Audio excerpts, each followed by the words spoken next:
முழக்கமோடு மறைவட்டம் நடத்துகின்ற மூத்த குடிமக்கள் தின விழாவை மகிழ்வோடும் நிறைவோடும் கொண்டாடி கொண்டிருக்கின்ற இந்த தருணத்தில் வருகை தந்து உங்களை வாழ்த்து சென்றிருக்கின்ற தகைசால் பெரியவர்களுக்கும்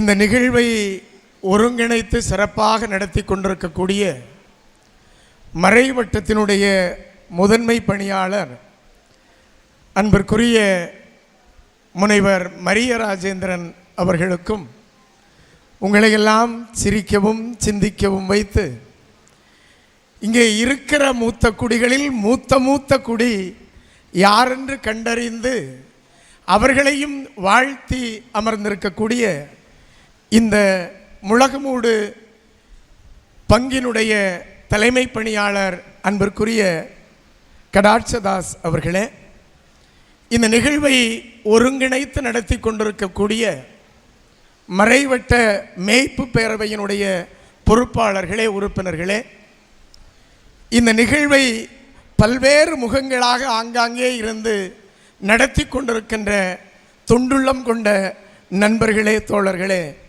வருகை தந்திருக்கிற பெரியவர்களே, உங்கள் அத்தனை பேருக்கும் இந்த காலை நேரத்திலே என்னுடைய கனிவான வணக்கத்தை, எழுச்சியான வாழ்த்தை தெரிவித்துக் கொள்வதிலே நான் மிக்க மகிழ்ச்சி அடைகின்றேன். இன்னைக்கு வார வழியில் இங்கே வந்துகிட்டு இருக்கிறேன். பஸ் ஸ்டாப்பில் 2-3 பாட்டி நிற்கிறாங்க. 2 பாட்டி வேற எனக்கு 2 பேரை தெரியும். இந்த 2 பேரை இங்கே வந்து என் கையை முத்துனவங்களாகும். பஸ்ஸுக்கு நிற்காங்க. நான் கேட்குறேன், நீங்கள் முளமுட்டுக்கு தானே வாரீங்கன்னு. வரையில பிள்ளை, ஏன் நீங்கள் முதுமக்கள் தானே? என்ன முதுமக்கள் தான், லீவு கேட்டேன் தரமாட்டேன்னு சொல்லிட்டான். யார் பாட்டி? நான் ஒரு வேலைக்கு போகிறேன் இப்போ ஒரு கம்பெனியில். அப்படியா? உங்களுக்கு வயசு 80 கிட்ட இருக்கும் இல்லையா? ஆமாம், 80 ஆச்சு. இப்போ வேலைக்கு போறிய? ஆமாம். நீ தானே பிள்ளை சொன்ன 4 வருஷத்துக்கு முன்னால் வந்தாங்களே, சும்மா இருக்கக்கூடாது, ஏதாவது வேலை செய்யணும்னு. நான் தான் வேலைக்கு போகிறேன், நீ போய் பேசுனா. நான் சொன்னேன், இப்படியே நீங்கள் வேலைக்கு போனீங்கன்னா மூத்த குடிமக்கள் அங்கே பேச்சு கேட்க வரமாட்டாங்களேன்னு சொன்னேன்.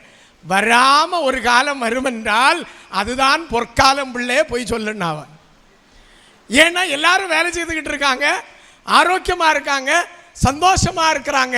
அப்படிங்கிற ஒரு நாள் வரணும் அப்படிங்கிறது தான் நம்முடைய ஆசை. ஆனால் இயற்கையினுடைய வேலையை செய்துக்கிட்டே இருக்கும். குழந்தையா இருந்தவங்க என்னைக்கும் குழந்தையா இருக்கல. அவன் இளைஞனாகி முறுக்கேறி இந்த 2 லட்சம் ரூபாய் பைக்கில் 108 ஸ்பீடில் போயிட்டு இருக்கான்.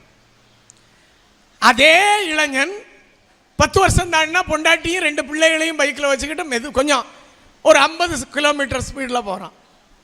அதே இளைஞன் 70 வயசான பிறகு, அந்த நடுத்தர வயசு 70 ஆன பிறகு 2 பேர பிள்ளைகளை பைக்கில் வச்சுக்கிட்டு இந்த மெதுவாக சைக்கிள் உருட்டுற மாதிரி போகிறார். இது இயற்கையும் காலமும் நமக்கு தருகிற கட்டளைகள். இதை நம்ம மீறி ஒன்றும் போக முடியாது. உங்களுக்கு தோணும், சில வாய்க்காலை பார்த்தோன்னே, ஆகா நான் இந்த சைடுலேருந்து அந்த சைடுக்கு குதிச்சு பாஞ்சு போன வாய்க்கால் நான் கிடக்கல அப்படின்னு பேரண்ட சொல்லுவோம். பொம்பளை என்ன சொல்லுவிய? பேரப்பையும் இறைச்சி எடுத்து கடிச்சுக்கிட்டு இருப்பான். நமக்கு கடிக்கணும்னு ஆசை தான், பல்லு 5-6 போயாச்சு, கடிக்க முடியாது. இப்போ சொல்லுவோம், இல்லை மக்களே, இந்த சைஸு துண்டே விழுங்கின பார்ட்டியாகன்னா நீ கடி, இப்போ நான் எலும்பையே கடிச்சு உடைச்சவ, நீ கடி அப்படிம்பா. அப்போ நேற்று செய்ததை இன்று மனிதனால் செய்ய முடியவில்லை, நாளை இன்று செய்ததை செய்ய முடியவில்லை. காலம் எப்படி இளமையை நமக்கு தந்து அனுபவி ராஜா அனுபவின்னு சொல்லுச்சோ, அதே காலம் முதுமையை தந்துவிட்டு அதையும் அனுபவி ராஜா அனுபவி என்று சொல்லுகிறது. எனவே நம்ம எப்படி எடுத்துக்கிடணும் இந்த இளமையை? ஒரு உளவியல் பூர்வமாக பார்த்தோம்னா, இளமை எப்படி உண்மையோ, குழந்தை பருவம் எப்படி உண்மையோ, அதுபோன்று முதுமை பருவமும் உண்மைன்னு முதல்ல உணர்ந்துக்கிடணும். நம்ம அதை உணர்ந்துட்டோம்னா நிச்சயம் நம்மளால சாதிக்க முடியும், வாழ முடியுங்கிறதுல எந்த சந்தேகமும் இல்லை. நம்ம என்ன நினைப்போம்னா, வயசான பிறகு மட்டும்தான் பிரச்சனைன்னு நினைப்போம். ஆனால் பிரச்சனை வயசான பிறகு மட்டும் இல்லை. குழந்தையா இருக்கும்போது ஒரு குழந்தை என்னெல்லாம் பாடுபடுது.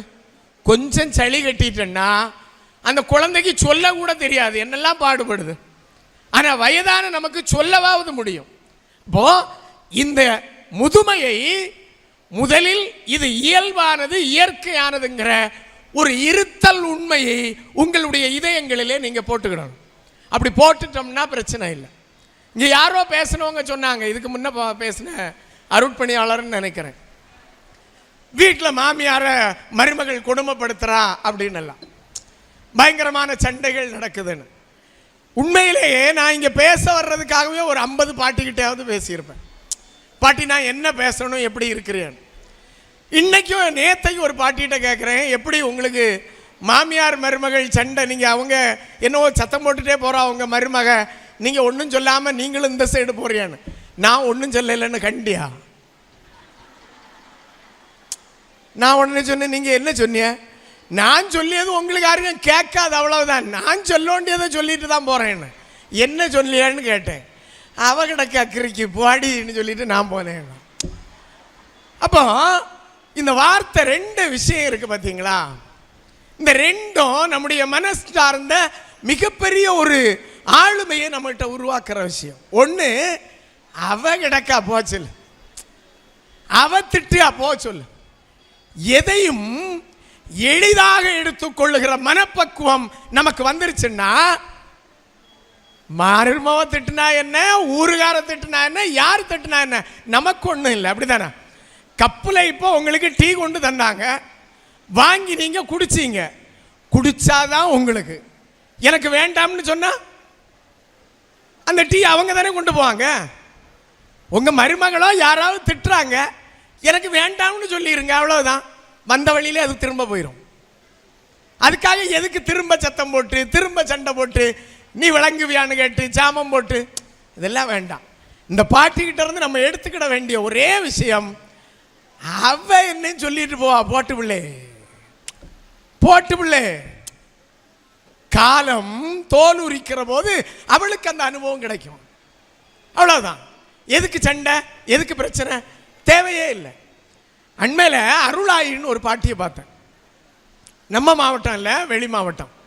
அருளாயின்னு ஒரு பாட்டி. அந்த பாட்டியை ஒரு முதியோர் இல்லத்தில் நான் சந்திக்கிறேன். சந்திக்கும் போது பாட்டி என்கிட்ட சொல்லுது, பாட்டி நீங்கள் எப்படி இந்த முதியோர் இல்லத்துக்கு வந்தீங்கன்னு கேட்டேன். உடனே அந்த பாட்டி சொல்லிச்சு, மக்களே எனக்கு கதை பெரிய கதை, ஆனால் இந்த முதியோர் இல்லத்திலே நான் தான் இப்போ ஹீரோயின்னு சொல்லிச்சு. ஹீரோயினா? இங்கே ஹீரோ இல்லையேன்னு. ஹீரோ இல்லைன்னாலும் நான் ஹீரோயின், அவ்வளவுதான் அப்படின்னுச்சு. நான் உடனே கேட்டேன், பாட்டி அது எப்படி ஹீரோயின் ஆகிட்டேன்னு. இல்லை பிள்ளை, எனக்கு 2 பயிலுகளும் அரசாங்கத்தில் வேலை பார்க்கானுங்க.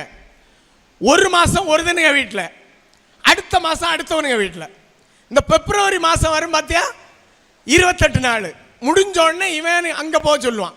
நான் அங்கே போனேன், அவன் சொல்லுவான் இந்த மாதம் 28 நாள் தானே அவன் சோறு தந்திருக்கான், 2 நாள் கூட உனக்கு அங்கே கிடந்தா என்ன வாம்பான். யார்? மருமக சொல்லியா, மகன் சொல்லியான். இவன் 30 நாள் முடிஞ்சோடனே திரும்ப அங்கே தான் என்ன விடுவான். கொஞ்ச நாள் அல்லோல்னே நான் முறுமுறுத்தேன் உள்ளதுதான் மக்களே. நான் என்னதாவது சொன்னேன், எதுக்குல என்ன பந்தடிச்சுதேன்னு கேட்டேன். அவனு 2 பேரும் சேர்ந்து ஒரு முடிவு பண்ணிட்டான், என்ன கொண்டு முதியோர் இல்லத்தில் விடியதுன்னு. முதியோர் இல்லத்தில் விடுறதுக்கு தான் போகிறான்னு நான் எல்லாம் எடுத்துக்கிட்டு தான் வந்தேன் சந்தோஷமா. முதியோர் இல்லத்துக்கும் ஒரு 100 அடிக்கு முன்ன இறக்கி விட்டுட்டு சொல்லியான், 2 பேரும் சேர்ந்து சொல்லியான், எப்படி அங்கே போய் எனக்கு 2 மோவன் இருக்கான், 2 மோவன் இருக்கான், கவர்மெண்ட்டில் வேலை பார்க்கான்னு சொல்லிடாத, நான் அனாதைன்னு போய் சொல்லு. எப்படி சொல்லு? நான் அனாதைன்னு சொல்லு. நீ 2 மோவன் இருக்கான்னு கேட்டால் மாதந்தோறும் எங்கள்கிட்ட ரூபா கேட்பாவ, எங்களுக்கு கொடுக்கறது ஒன்றும் இல்லை, நான் அனாதைன்னு சொல்லுன்னு. நானும் போன மக்களே, புறம்போக்கு ரெண்டும் போட்டுன்னு போய் உள்ள போனேன். நான் அனாதைன்னு சொன்னேன், என்னை ஏத்துக்கிட்டாவ. எனக்கு கொஞ்சம் ஆரோக்கியம் கைப்பல. அனாதை இல்லத்தையே அங்கேயே ஒரு ஹீரோயின் ஆயிருக்காங்க பத்தியலா மக்களே. நான் அங்கே இருக்கும்போது முட்டு வலிக்கும், இப்போ முட்டு வலிக்கல. கழுத்து தரிக்கும், இப்போ தரிக்கல. ஏன் தரிக்கலைன்னா பிறருக்கு செய்கிற போது, பிறருக்கு சேவை செய்கிற போது கழுத்து தரிப்பையும் காணல, கால் வலியும் காணல. மக்களே, செயல்பட்டு கொண்டிருந்தால் வலி தெரியாது என்பதை இந்த அனாதை இல்லம் எனக்கு சொல்லி தந்திருக்கிறதுன்னு சொன்னாங்க. உங்களுக்கு நான் இதைத்தான் சொல்றேன். உங்களை உடனே முதியோர் இல்லத்துக்கு போறதுக்கு யாரையும் சொல்லலை, யாரும் போகக்கூடாது. இருக்கிற இடத்திலேயே நம்மால் எவ்வளவு சேவை பணிகளை நம்முடைய பேர பிள்ளைகளுக்கு, அந்த பிள்ளைகளை எடுத்து கொஞ்சிக்கிட்டே இருங்க, அந்த பிள்ளைகளோட வாழுங்க, அந்த பிள்ளைகளோட நீங்க சேர்ந்து சந்தோஷமா இருங்க. நிறைய வீட்டில் உங்களுக்கு தெரியும், பேர பிள்ளைகள் தாத்தா பாட்டியை விட்டு போகாது. ஏன் போகாதுன்னு தெரியுமா உங்களுக்கு? ஏன் போகாது? தாத்தா பாட்டி தான் அம்மையும் அப்பாயும் அடி கொடுத்தா பிள்ளை அடிக்காதல அப்படிம்பாங்க, பிள்ளை அடிக்காதல. ஆனால் சில பாட்டி தண்டிக்கும், அந்த பாட்டி வேண்டான்னு சொல்லுவோம் அங்கேருந்து ஃபோன் பண்ணி, பாட்டி நீ வேண்டாம். அதனால தண்டிக்க கூடாது. ஏன்னா தண்டிக்க வேண்டியது அம்மா அப்பா. நம்ம பாசத்தை பொழியும்ப அந்த குழந்தைங்க நம்ம மடியில் வந்து கிடந்து விளையாடும். யாருக்கு பேர குழந்தைகள் மடியில் வந்து விளையாடுகிற வாய்ப்பும் வரமும் கிடைத்திருக்கிறதோ நீங்க எல்லாம் 100 வயசுக்கு மேல வாழுவீங்க. அதில் எந்த மாற்று கருத்தும் இல்லை. யார் பேர பிள்ளைகளோட ஜாலியா உங்க நேரத்தை செலவழிக்கிறீங்களோ அந்த பிள்ளைகளுக்கு கதை சொல்லி கொடுங்க. தாய்மார்கள் சொல்லி இப்ப கதை சொல்லி கொடுக்கறதே இல்லை. கதை அவ்வளவும் பாட்டிகள்கிட்ட தான் இருக்கு. தாய்மாருக்கு கதையும் தெரியாது, தெரிஞ்சாலும் 4 சினிமா கதை தான் தெரியும்.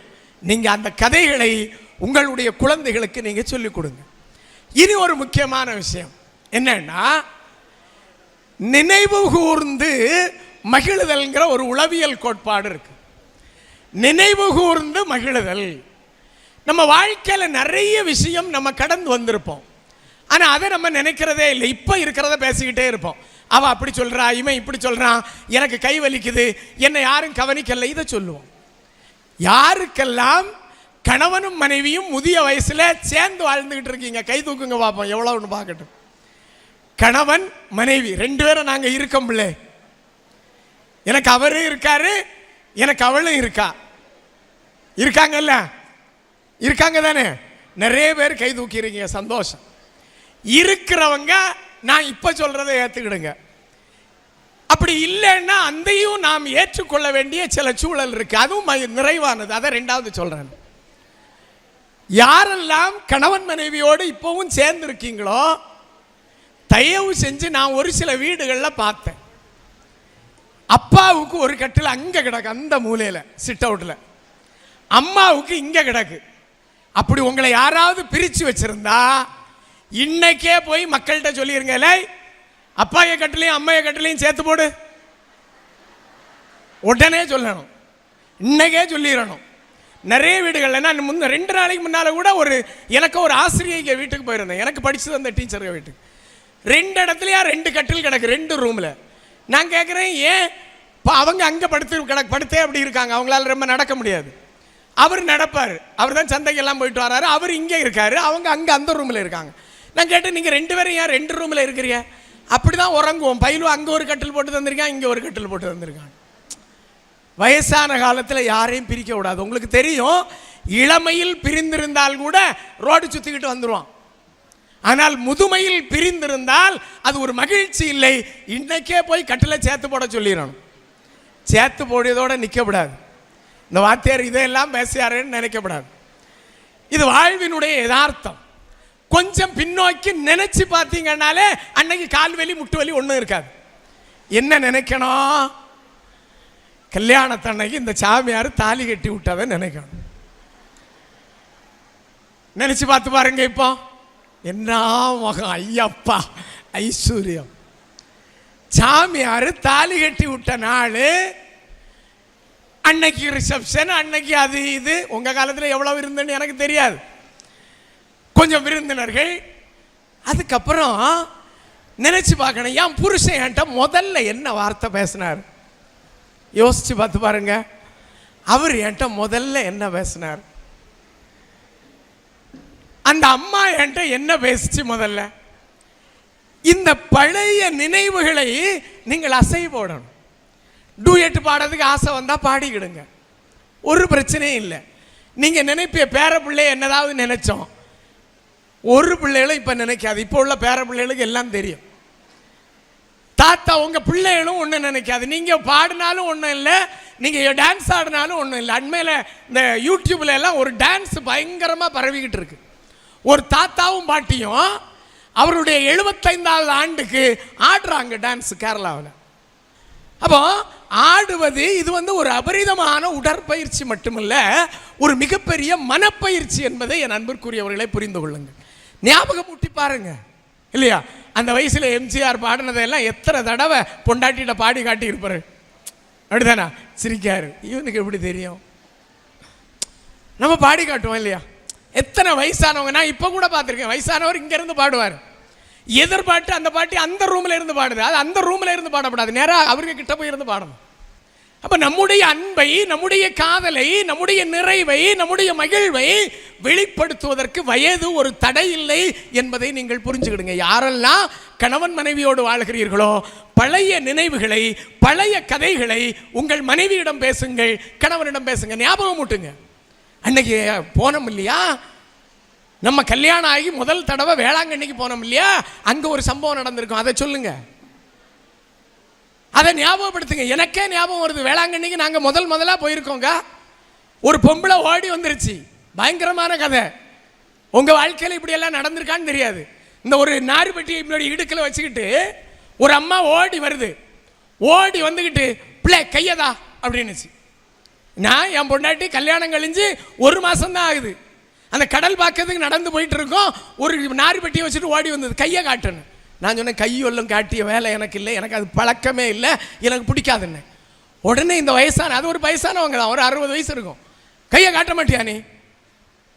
நான் சொன்னேன், வேணா 25 ரூபா தாரேன், கையை காட்ட மாட்டேன். காட்ட மாட்டேன் இல்லை? சரி. நான் பெறாம பார்த்து சொல்லி என் பொண்டாட்டி பின்னால் நடந்து வந்துகிட்டு இருக்கா, சீக்கிரம் வா அப்படின்னு. இவ கண்டுபிடிச்சிட்டா இவனை பொண்டாட்டி யாருன்னு. நேராக என் பொண்டாட்டிகிட்ட போயிருக்கா, அவள்கிட்ட கையை கேட்டிருக்கா. அவ சொல்லியிருக்கா அவ்விய திட்டுவா வேணும், அவ்விய திட்டுவா வேணும். உடனே இவன் என்ன சொல்லிட்டா, பின்னாலே என் பொண்டாட்டிகிட்ட கதை பேசிக்கிட்டே வந்தா. வந்து கடற்கரையில் வந்த உடனே என் பொண்டாட்டி சொல்லியா, இவ்விய ஒரு விஷயம் சொல்லியா வேணும். என்னடி விஷயம்னு கேட்டேன். அவ்விய சொல்லியாவ, என்ன தலையில் இருக்க பூ இருக்குல்ல, ஆமாம், இந்த மல்லிப்பூவை எடுத்து அதை சுற்றி கடலில் எறியணுமா நீங்கள்? நான் உடனே சொன்னேன், கடலில் எறிஞ்சா என்னதுன்னு.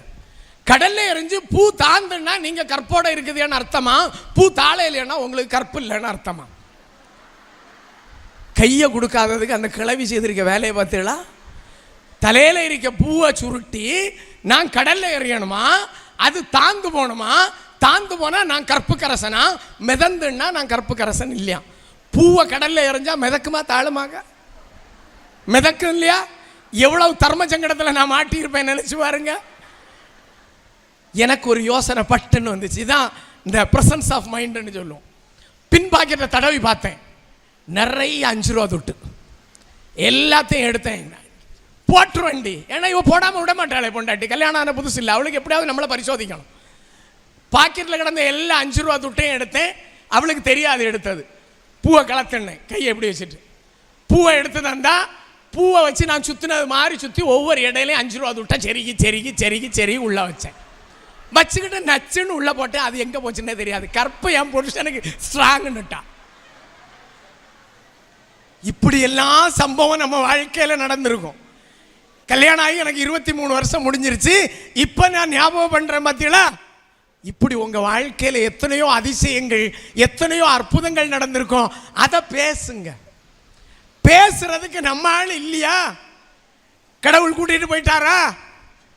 கடவுள்கிட்ட இப்ப பேசாண்டாங்க. கடவுள் மாதிரி உங்ககிட்ட யார் வந்து கிடக்கான்னா, பேர பிள்ளைய பேத்தி வந்து கிடக்கு பார்த்தீங்களா, அந்த பிள்ளைகிட்ட சொல்லுங்க, சொல்ல வேண்டிய கதைகளை சொல்லுங்க. டேய் தாத்தாய் மாட்டி நாங்கள் இப்படி போனோம்டி, இப்படி நடந்துடுன்னு. ஸோ பழைய விஷயங்களை நாம் ஞாபகம் ஊட்டுகிற போது உண்மையிலேயே நம்முடைய மனம் மகிழ்ச்சிக்குரியதாக மாறுகிறது என்று உளவியல் ஆசான்கள் எல்லாம் சொல்றாங்க. என் அன்பிற்குரிய பெரியவர்களே, 3 விஷயங்கள் நம்முடைய வாழ்க்கையை நகர்த்தி கொண்டே இருக்கும். நம்முடைய முதுமையை தள்ளி போட்டுக்கிட்டே இருக்கு. இங்க முதல்ல பேசின யாரோ சொன்னாங்க, நம்முடைய ஆதி மனிதன் ஆதாம் 950 ஆண்டுகள் வாழ்ந்தார். கடைசி நோவா 912 ஆண்டுகள் ஏதோ வாழ்ந்திருக்கிறார். அந்த வாழ்க்கை ஏன் நமக்கு வாய்க்கவில்லை? அந்த வாழ்க்கை ஏன் நமக்கு வாய்க்கலைன்னா, நாம் இயற்கையை விட்டு தூரமாக போய்விட்டோம். ரொம்ப கவனமாக நீங்கள் கவனிக்க வேண்டிய விஷயம். இயற்கையை விட்டு நம்ம ஏன் தூரமாக போனோம்? அறிவியல் சொல்லுது, சமைத்த உணவை நீ சாப்பிட சாப்பிட உன்னுடைய ஒட்டுமொத்த ஆயுளில் ஒரு நாள் குறைந்து கொண்டே இருக்கிறது. திருமூலர் 3000 ஆண்டு வாழ்ந்ததா அவர் எழுதி வச்சுட்டு போயிருக்காரு. உண்மையா பொய்யான்னு நமக்கு தெரியாது. 3000 ஆண்டு வாழ முடியுமா? ஒரு பெரிய கேள்வி. வால்மீகி 700 ஆண்டு வாழ்ந்ததாக எழுதி வைத்து விட்டு போயிருக்கிறார். வாழ்ந்தாரா? நம்ம காணல. ஆனால் அறிவியல் என்ன சொல்லுகிறது என்றால், ஒரு மனிதன் இயற்கையோடு இணைந்து வாழ்ந்தால் அவனால் குறைந்தபட்சம் 200 ஆண்டுகளாவது வாழ முடியுங்கிறது. உலகிலேயே 100 வயதை கடந்தவர்கள் அதிகமாக வாழ்றதும் ஜப்பான்ல தான். அவன் சொல்றான், ஒரு அறிவியல் அறிஞன் ஆய்வு செய்துவிட்டு சொல்றான், அந்த மக்கள் இயற்கையோடு இணைந்து வாழ்கிறார்கள், இயற்கையின் உணவை உண்ணுகிறார்கள். சமைச்சு எண்ணெயில பொரிச்சு இந்த சாப்பிட்றதெல்லாம் நம்ம நிறுத்திடணும். சின்ன வயசுலே பழக்கினால் நம்முடைய குழந்தைகள் குறைந்தபட்சம் 200 ஆண்டு வாழ்வார்கள். என்ன சாப்பிடணும்? இனியெல்லாம் நம்ம சாப்பிட வேண்டியது காய்கறிகள். பச்சை காய்கறிகளை எவ்வளவு மென்று சாப்பிட முடியுமோ சாப்பிடுங்க. ஏன்னா வாயில போட்டோன்னே இப்ப எல்லாம் விழுங்க முடியாது, விழுங்கவும் கூடாது. சின்ன வயசுலேயே பிள்ளைகளுக்கு சொல்லிக் கொடுங்க, விழுங்க விடாது. கடகடா கடிச்சு நேரம் ஆகுதே ஆஃபீஸுக்கு போனோன்னு கடகடா தோல்ல தூக்கி போட்டுக்கிட்டு வாய்க்குள்ள போட்டு விழுங்க விடாது. வாயில போட்டு மென்று மென்று மென்று மென்று சாப்பிடும்ப நிறைய உமிழ்நீர் சுரக்கும். யாருக்கு நிறைய உமிழ்நீர் சுரந்து நல்ல பொடியான பிறகு உள்ள இறக்குறோமோ அவங்களுக்கு சுகரே வராது, சுகருங்கிற நோயே வராது. சரியா நம்ம சாப்பிட்டாதது தான் சுகருங்கிற நோய்க்கு காரணம். நல்லா மென்று கணையத்துக்கு நிறைய வேலை கொடுக்கப்படாது. எல்லாத்தையும் வாய்க்குள்ளாலே அரைச்சி உமிழ்நீர் தான் ஒரு உன்னதமான மருந்து என்பதை நீங்கள் மறந்து விடாதீர்கள். உங்க வயசாகல, உங்க வயசுல நீங்க சின்ன பிள்ளையா இருக்கும்போது உங்க அம்மா அப்பா அடிபட்டா என்ன சொல்லுவாங்க? எங்கேயாவது லேசா கீறிட்டு துப்பல் தொட்டுவையில நம்ம எல்லாம் கேன, அவனுக்கு என்ன அறிவு, முட்டாள் அப்படின்னு சொன்னோம்.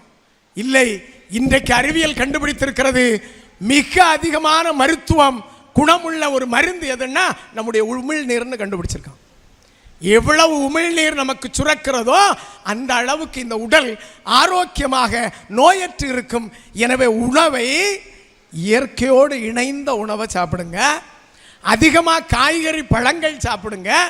சாப்பிட்றத நல்லா மென்று சாப்பிட்டா ஒரு விஷயம், நமக்கு நோய்கள் நம்மளை விட்டு அகன்று தூரத்தில் நிற்கும்.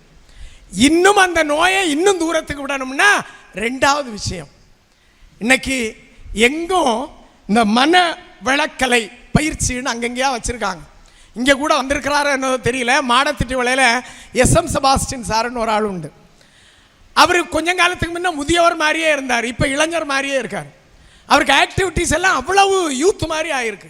நான் அவர்கிட்ட கேட்டேன் ஒரு நாள், சார் என்ன நீங்கள் இப்போ பழையதை விட வேகமாக நிறைய புக் எழுதுறீங்க, பழையதை விட வேகமாக எல்லா காரியத்திலையும் வந்து நிற்கிறீங்க, எல்லா மீட்டிங்கும் வர்றீங்க, என்ன?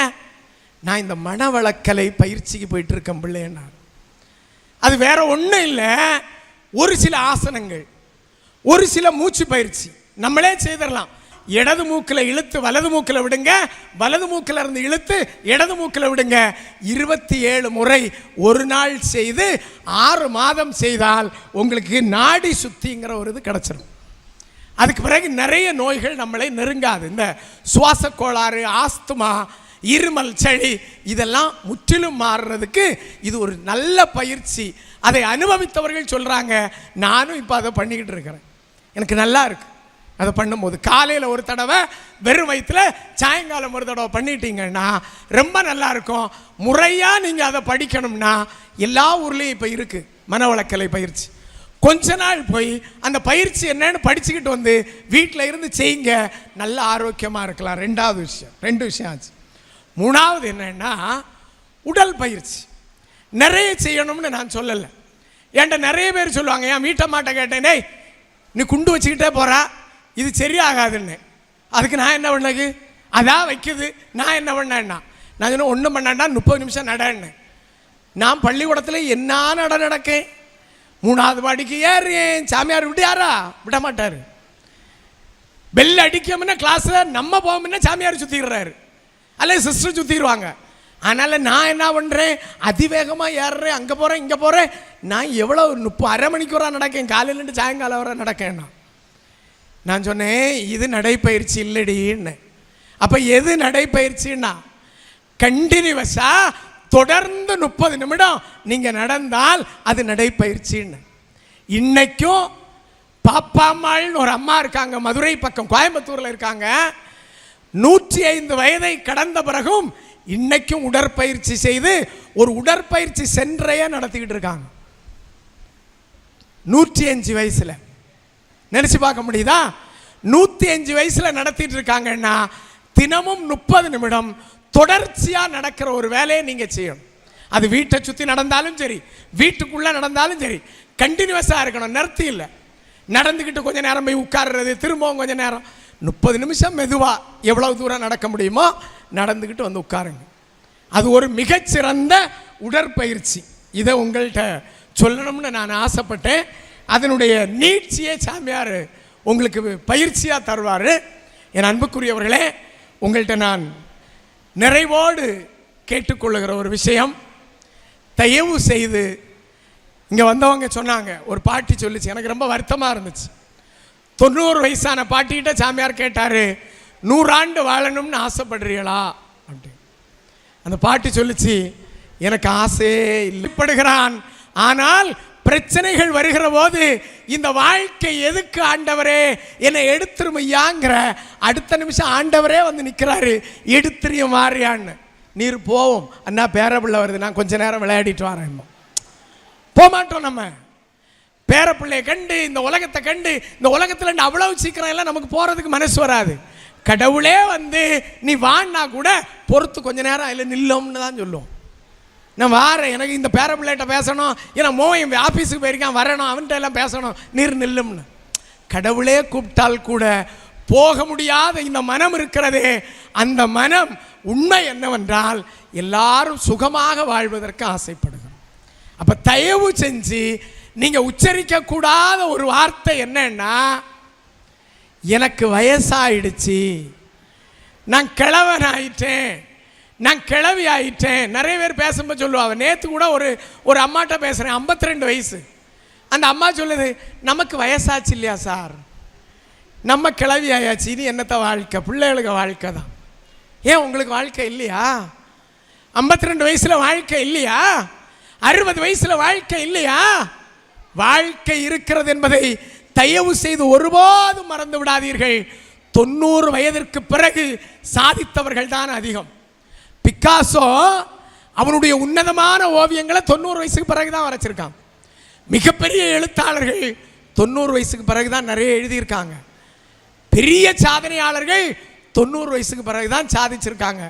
ஒருபோதும் நீங்கள் எனக்கு வயசாச்சு, நான் கிழவன் ஆயிட்டேன், இனி என்னால் முடியாதுங்கிற வார்த்தையை சொல்லாதீர்கள்.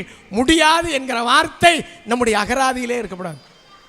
எனவே தயவு செய்து நான் கிழவி, நான் கிழவன், எனக்கு வயதாகிவிட்டது என்று நினைக்காதீர்கள்.